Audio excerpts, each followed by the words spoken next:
मैं भारत को भारतीयता की मान्यता के आधार पर फिर से खड़ा करना चाहता हूं, उस काम में लगा हूं। आयुर्वेद में यह कहा गया कि वात पित्त कफ अगर ये संतुलित रहें तो व्यक्ति जीवन भर निरोगी होता है। इसी के आगे कहा गया कि अगर वात पित्त कफ बिगड़ जाएं, असंतुलित हो जाएं, तो व्यक्ति जीवन भर रोगी रहता है। तो हमें हमारे जीवन में एक ही प्रयास करना चाहिए निरोगी होने के लिए, स्वस्थ होने के लिए, कि हम हमारे वात पित्त कफ तीनों को संतुलित रखें। अब वात पित्त कफ संतुलित कैसे रहते हैं हमारे शरीर में, इसी के लिए 10 सूत्र हैं। उसमें से सबसे पहला सूत्र है, जीवन भर आपको स्वस्थ रहना है, निरोगी रहना है, वात पित्त कफ को संतुलित रखना है, तो सबसे पहला सूत्र है, भोजन के बाद, खाना खाने के बाद, जेवण नंतर पानी नहीं पीना। यह पहला सूत्र है। भोजन के बाद, खाना खाने के बाद पानी नहीं पीना। जीवन पर्यंत अगर आप निरोगी रहना चाहते हैं तो उसके लिए यह सूत्र है। अब आप कहेंगे ये तो बिल्कुल उल्टी बात है, हम तो सब खाना खाने के बाद, भोजन के बाद पानी ही पीते हैं, लोटे पर लोटा पीते हैं। कई लोग तो भोजन से जास्ती पानी पीते। और आयुर्वेद का सूत्र कहता है जेवण नंतर पानी नहीं पीने का है। क्या कारण है इसका, क्यों नहीं पीने का है? आपको जो मैं समझाना चाहता हूं वो ये कि आपका ये जो पूरा शरीर है, इस शरीर का सबसे महत्वपूर्ण भाग है आपका पोट। अंग्रेजी में हम सब लोग इसे स्टमक कहते हैं। इसके 2 हिस्से हैं, एक स्टमक है, दूसरा एब्डोमेन है। ये पूरा पोट आपके जिंदगी का सबसे महत्वपूर्ण अंग है, शरीर का भी सबसे महत्वपूर्ण अंग है। क्यों? आप जो कुछ भी भोजन करते हैं वो सब कुछ पोट में जाता है। फिर ये भोजन का पाचन होता है, उस पाचन में से रस बनता है, रस में से मांस, मज्जा, रक्त, वीर्य, मल, मूत्र, अस्थि और मेद बनता है। मल और मूत्र शरीर के काम का नहीं है, तो शरीर उसको नित्य दिन छोड़ देता है। लेकिन मांस, मज्जा, रक्त, वीर्य आदि आदि जो चीजें बनती हैं वो बहुत काम की हैं, शरीर उनको धारण कर लेता है। तो हम जो भी खाते हैं, जो भी जीवन है, वो हमारे शरीर की ऊर्जा का सबसे महत्वपूर्ण अंग है। आयुर्वेद ये कहता है कि आपने जो कुछ भी खाया, इसका पाचन होना, इसका हजम होना, इसका डाइजेशन होना बहुत जरूरी है। अब डाइजेशन के लिए, पाचन के लिए क्या होता है कि आप जो भी खाना खाते हैं वो पोट में एक छोटे से स्थान में इकट्ठा होता है, एकत्रित होता है। उस स्थान को कहते हैं जठर। यह जठर शब्द संस्कृत का है, मराठी में भी है, हिंदी में भी है। यह जठर कहां होता है? हमारे पोट का जो केंद्र है, जिसको नाभि कहते हैं, उसके ठीक दावे बाजू में, लेफ्ट साइड में, वहां पर यह जठर होता है। सारा भोजन इसी जठर में आता है। फिर जब भोजन वहां आ जाता है तो तुरंत उसमें अग्नि प्रदीप्त होती है, आग जलती है। और ये अग्नि ऐसी ही होती है जैसे हमारे स्वयंपाक घर में रसोई गैस जो है, एलपीजी गैस जिसको आप कहते हैं, उसमें अग्नि जलती है, वैसे ही आपके जठर में भी अग्नि जलती है। अब क्या हुआ कि आपने भोजन किया, सारा भोजन पोट में, जठर में इकट्ठा हुआ, अग्नि जलना शुरू हुआ, अग्नि ने भोजन का पाचन शुरू किया, उसी समय आपने गटागट पानी पी लिया। अब क्या होगा? अग्नि और पानी का मेल नहीं है, अग्नि और पानी की दोस्ती नहीं है, अग्नि और पानी की दुश्मनी है। अगर आपने खाना खाने के बाद तुरंत पानी पी लिया तो जो पोट में अग्नि जल रही थी खाने को पाचन करने के लिए, वो बुझ जाएगी, बंद हो जाएगी। और अग्नि अगर बुझ गई और बंद हो गई तो खाने के पाचन की क्रिया समाप्त हो जाएगी, रुक जाएगी।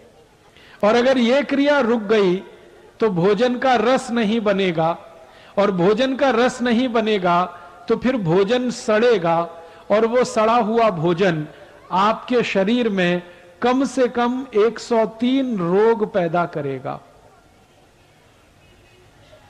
और वो 103 रोग क्या हैं, नाम से बताता हूं। बहुत लोग ये कहते हैं हमारे पेट में जलन होती है, गैस बनती है, एसिडिटी। जान लीजिए कि जिनको भोजन पचता नहीं है, हजम नहीं होता है, उन्हीं को एसिडिटी होती है भोजन के सड़ने पर। ऐसे ही एक रोग है हाइपर एसिडिटी, एसिडिटी से भी आगे का, फिर अल्सर है, फिर पेप्टिक अल्सर है, और इसी क्रम में आगे आगे बढ़ते जाएं तो आखिरी रोग है वो कैंसर है। कैंसर के बाद कुछ नहीं होता, क्योंकि उसके बाद मृत्यु ही होती है। अब आप जरा सोचिए, आपने भोजन किया और भोजन के तुरंत बाद पानी पी लिया और वो भोजन सड़ गया, उसके पचने की क्रिया नहीं हुई, रस नहीं बना, सड़ गया, गैस बनना शुरू हुआ, वहां से बीमारियां शुरू होंगी और कैंसर तक चली जाएंगी। फिर आप अपने जीवन के अंतिम दिन में अफसोस करेंगे कि आपने कोई बड़ी भारी भूल की। और वो भूल क्या है? भोजन के बाद आपने तुरंत पानी पिया, वही भूल है।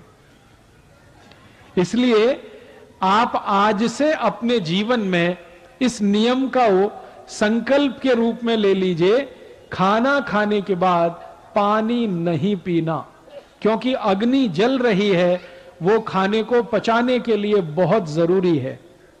अब आप ये पूछ सकते हैं मुझसे कि अच्छा ठीक है, बात समझ में आ गई, खाना खाने के बाद पानी नहीं पीना। फिर आप पूछेंगे कभी पीना, कितनी देर बाद पीना?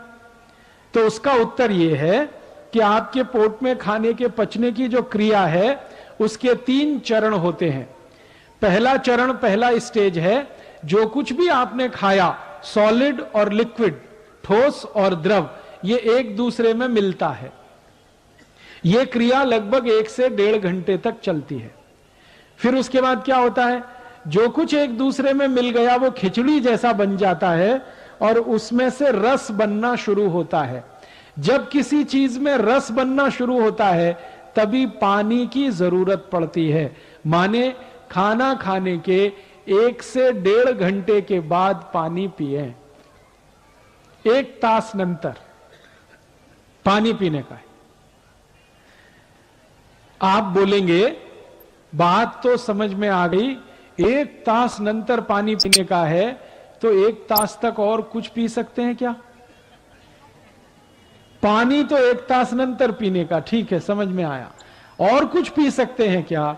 तो आयुर्वेद में माहिती दी गई है कि जेवण नंतर तत्काल अगर पीना चाहते हैं तो ताक पिए,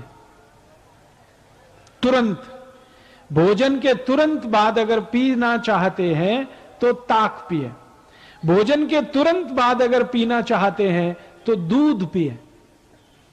भोजन के तुरंत बाद अगर पीना चाहते हैं तो जूस पिए, फलों के रस पिए। भोजन के तुरंत बाद पानी नहीं पिए, जूस पिए, ताक पिए, दूध पिए, पानी नहीं पिए। अब आप फिर पूछेंगे ये क्या चक्कर है? पानी तो नहीं पिए, ताक पी सकते हैं, ताक में भी तो पानी ही है। पानी नहीं पी सकते लेकिन जूस पी सकते हैं, जूस में तो पानी ही पानी है। पानी नहीं पी सकते लेकिन दूध पी सकते हैं, दूध में आप जानते हैं 90% से जास्ती पानी है। तो ये क्या चक्कर है? आयुर्वेद का एक ज्ञान कहता है जेवण नंतर पानी नहीं पीने का, और आयुर्वेद का ही ज्ञान कहता है जेवण नंतर ताक पीने की, दूध पीने का, जूस पीने का, पानी नहीं पीने का। जबकि जूस में भी पानी है, ताक में भी पानी है, दूध में तो पानी ही पानी है। ये कुछ चक्कर है, ये जरा समझना है ये चक्कर क्या है।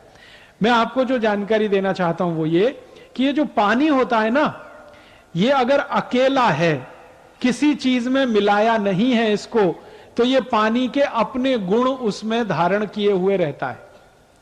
पानी के कुछ गुण हैं, जैसे पानी रंगहीन है, पानी गंधहीन है, पानी स्वादहीन है, पानी शीतल है, पानी शामक है, ऐसे पानी के बहुत सारे गुण हैं। लेकिन ये सारे गुण पानी के तभी तक रहते हैं जब तक पानी अकेला होता है। जैसे ही पानी को किसी वस्तु में मिला दिया जाता है, पानी के सारे गुण खत्म हो जाते हैं। जिस वस्तु में पानी मिल गया उसी के सारे गुण उसमें आ जाते हैं। आपने हिंदी फिल्म का एक गाना सुना, पानी रे पानी तेरा रंग कैसा। फिर उसी गाने में कहा गया जिसमें मिलाओ उस जैसा। माने पानी का गुण है कि जिसमें मिला दिया वैसे ही हो जाएगा। अब ताक में पानी है तो वो पानी नहीं है, वो दही है, क्योंकि ताक बनाई है दही में पानी मिलाकर, तो दही के सारे गुण पानी में आ जाएंगे। इसी तरह से दूध है, दूध में पानी मिला दिया है तो सारे गुण पानी में दूध के आ जाएंगे। इसी तरह जूस में अगर पानी मिल गया है तो फल के सारे गुण पानी में आ जाएंगे। इसलिए जूस पीने का, ताक पीने का, दूध पीने का नियम बताया गया, पानी नहीं पीना है। बात समझ में आ गई? आप कर सकते हैं, आज से ही इसको अपने जीवन में शुरू करिए। अभी इसमें एक और प्रश्न आप पूछेंगे। प्रश्न ये आएगा कि अच्छा ठीक है, जेवण नंतर तत्काल ताक पीने का, जेवण नंतर तत्काल दूध पीने का, जूस पीने का, पानी 1 तास नंतर पीने का, तो आप पूछेंगे जेवण पूर्व? नंतर तो समझ में आ गया, पूर्व? जेवण पूर्व पानी पी सकते हैं क्या? तो आयुर्वेद में उसके लिए कहा गया हां पी सकते हैं। जेवण पूर्व भरपूर पानी पी सकते हैं, लेकिन उसका समय निर्धारित है। जेवण पूर्व लगभग 48 मिनट पहले भरपेट पानी पी सकते हैं। अगर आपको 10 बजे जेवण करने का है, खाना खाने का है, 9:12 तक भरपेट पानी पी सकते हैं। 11 बजे भोजन करने का है, 10:12 तक भरपेट पानी पी सकते हैं। 48 से 50 मिनट पहले आप कितना भी पानी पी सकते हैं। आप बोलेंगे ये क्या कारण है? कारण ऐसा है कि जब आप पानी पीना शुरू करते हैं तो पानी आपके मुंह में होता हुआ, गले से उतरता हुआ, शरीर के अनेक अनेक अंगों में घूमता हुआ अंत में मूत्र पिंड में जाकर आता है। तो मुंह से पानी पीना शुरू करें और उसको मूत्र पिंड तक पहुंचने में, जगह जगह से घूमकर आने में 48 मिनट ही लगते हैं। इसलिए कहा गया जेवण पूर्व अगर पानी पीना है तो 48 मिनट पर पिए। जेवण नंतर पीना है 1 तास कम से कम, जास्ती से जास्ती 1.5 तास। अब आप आखिरी एक प्रश्न पूछेंगे, जेवण के मध्य में पानी पिए कि नहीं पिए? तो उसका भी उत्तर है, अगर आप भोजन कर रहे हैं और भोजन करने में 2 अन्न खा रहे हैं, 2 अन्न खा रहे हैं से मतलब ज्वारी की भाखरी खा रहे हैं और भात खा रहे हैं, ये 2 अन्न है। गेहूं का रोटी खा रहे हैं, चपाती खा रहे हैं और भात खा रहे हैं, ये 2 अन्न है। मक्की या बाजरी की रोटी खा रहे हैं, भात खा रहे हैं, ये 2 अन्न है। तो आयुर्वेद में कहा गया कि 2 अन्न का भोजन अगर आप करते हैं तो एक अन्न खाने के बाद दूसरा खाने के पहले जरूर पानी पिए, लेकिन थोड़ा सा पिए, 3-4 घूंट पिए, इससे जास्ती नहीं। अभी एक सूत्र पूरा हो गया, आपके समझ में आ गया? अगर किसी को नहीं आया हो तो हाथ उठा दे, मैं फिर समझाऊंगा। क्योंकि ये एक सूत्र अगर आपने समझ लिया, जीवन पर्यंत आपका वात, पित्त और कफ तीनों संतुलित हो जाएंगे और आपको कभी रोग ही नहीं आएगा, बीमार ही नहीं पड़ेंगे, हमेशा स्वस्थ रहेंगे। आप बोलेंगे इसका कुछ प्रमाण दो, तो मैं आपको प्रमाण देना चाहता हूं। आप मनुष्य को थोड़ी देर के लिए भूल जाइए, मनुष्य जाति को थोड़ी देर के लिए भूल जाइए। हमारे जो पशु पक्षी हैं उनको देखिए। जितने भी पशु हैं, गाय है, भैंस है, मछली है, बकरी है, जो भी पशु हैं, इनको ध्यान से देखिए। ये सब सवेरे सवेरे भोजन करते और पानी सब दोपहर को पीते हैं। जेवण करेंगे सकाड़ी और पानी दोपहरी। मेरा जन्म गांव में हुआ मेरा परिवार शेतकरी परिवार है, मेरे घर में गाय है, बचपन से मैंने गाय को देखा है। तो गाय सवेरे जेवण करती है भरपेट, पानी दोपहर को पीती है 10 बजे 11 बजे, जेवण के साथ कभी पानी नहीं पीती। मैंने बहुत बार गाय के सामने क्या किया, वो जो खाना खाती है भोजन करती है उसके सामने पानी रख दिया, वो देखती भी नहीं है उस पानी को। पहले भरपेट खाना खाती है, फिर आराम से बैठ जाती है, फिर जुगाली करती है, फिर 2-3 तास नंतर पानी पीती है। इसलिए किसी गाय को डायबिटीज नहीं होती।